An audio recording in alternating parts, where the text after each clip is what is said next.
SSC পরীক্ষার ফল প্রকাশ হয়েছে। পাশের হার 68.45%। 2025 সালের এসএসসি পরীক্ষার ফল গতকাল বৃহস্পতিবার 10 জুলাই দুপুর 2টায় একযোগে প্রকাশ করা হয়েছে। ঢাকা, রাজশাহী, কুমিল্লা, যশোর, চট্টগ্রাম, বরিশাল, সিলেট, দিনাজপুর, ময়মনসিংহ মাদ্রাসা শিক্ষা বোর্ড এবং বাংলাদেশ কারিগরি শিক্ষা বোর্ড একযোগে এই ফল প্রকাশ করে। শিক্ষার্থীরা মাধ্যমিক ও উচ্চ মাধ্যমিক শিক্ষা বোর্ডের ওয়েবসাইট থেকে নিজ নিজ ফল জানতে পারছে। চলতি বছরের এসএসসি পরীক্ষার ফল 10 জুলাই প্রকাশিত হয়েছে। মোট পরীক্ষার্থী ছিল 19,28,970 জন।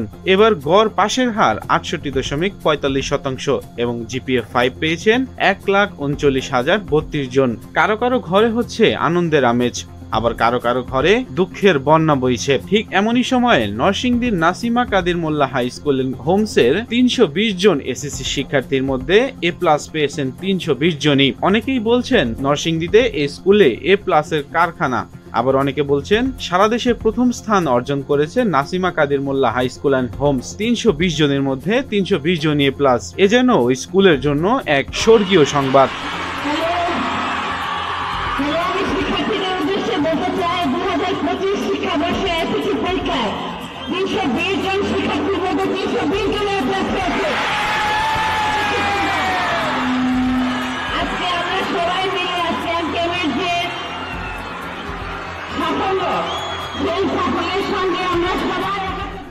মামুন মন্ডল, খবর বাংলাদেশ, ঢাকা।